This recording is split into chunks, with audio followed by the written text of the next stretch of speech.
Американский Ford, японский Mitsubishi, британский Rolls-Royce, немецкий Porsche и Maybach. В этом ряду чехословацкая Шкода смотрится, мягко говоря, лишней.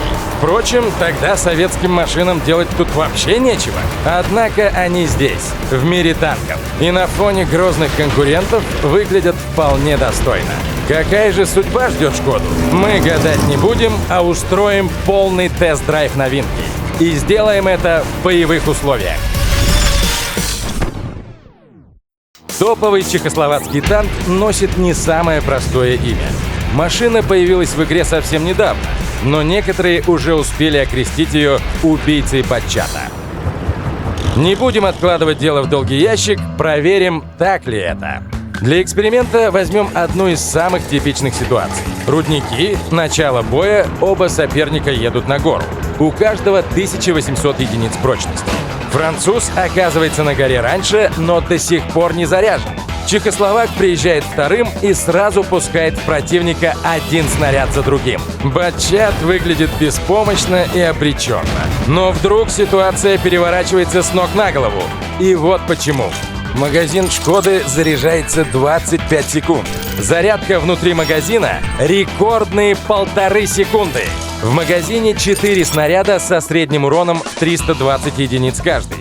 Это почти 1300 единиц всего за 4,5 секунды. Мощно! И все-таки этого мало, чтобы уничтожить с одной кассеты любого из одноклассников.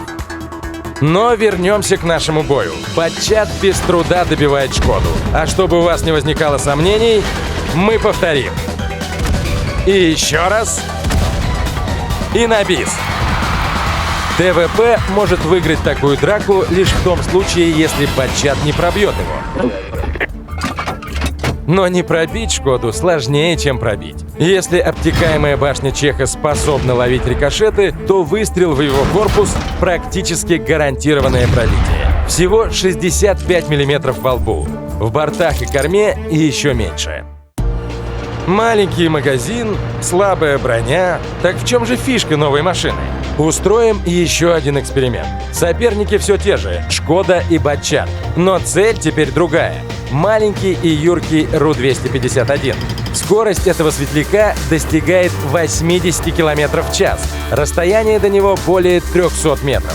Первым стреляет француз.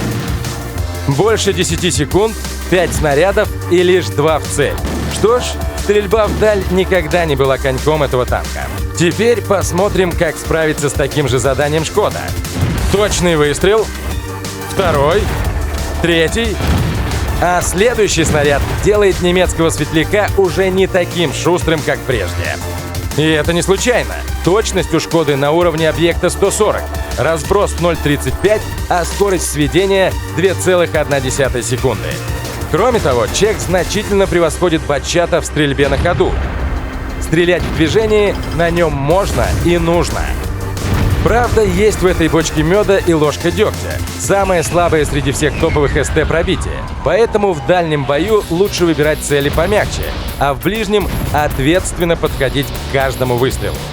Любая оплошность может стоить очень дорого. Впрочем, 248 мм пробития вполне достаточно, если стрелять в уязвимые места противников. Что касается оборудования, то лучше поставить стабилизатор и приводы. Хороший обзор в 410 метров непрозрачно намекает, что можно использовать и оптику. Но если вам важнее скорострельность, стоит позаботиться о комфорте экипажа. Вентиляция, боевое братство и бухты ускорят зарядку магазина до 22 секунд.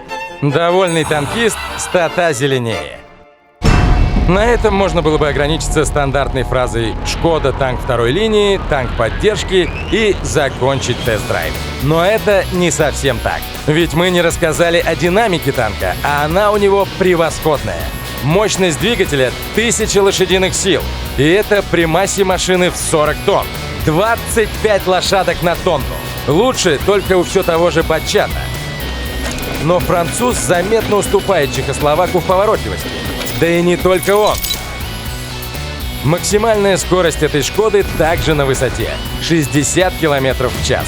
Это вместе с хорошей подвижностью и отличной разгонной динамикой делает новичка очень мобильным. ТВП раскрывается во всей красе лишь тогда, когда используются оба его козыря – и магазин, и мобильность. И тут есть несколько вариантов. В начале боя можно использовать две совершенно разные тактики. Первая – держаться вдали от передовой, стреляя по свету союзников из безопасного места. Шкодить из-под тишка выгодно и удобно. И урон набить можно, и жизнь свою поберечь. Но все-таки это скучно.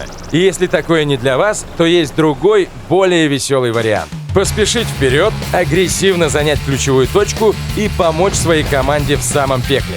Помните, такая игра стоит свеч лишь тогда, когда вы уверены в помощи союзных танков. Поэтому вторая тактика больше подходит для игры взводом. Ваш товарищ танкует, а вы ждете, пока враг разрядится, выходите и безнаказанно отдаете весь магазин. После чего снова прячетесь. Какой бы тактикой вы ни пользовались, учтите. В начале боя, пока соперники даже не поцарапаны, шанс выиграть единоборство минимален. Лучше берегите танк и ждите своего часа. Когда нелегкая судьба и великий белорусский рандом изрядно потреплют врагов, самое время выходить на охоту. ТВП превращается в настоящего хищника, грозного и беспощадного. Он без труда возьмет на себя роль вожака стаи. А если будет нужно, играючи загрызет любого врага и в одиночку. Шкода доставляет настоящее удовольствие от игры в танки. Особенно в эти самые решающие минуты битвы. Попробуйте, и вам понравится.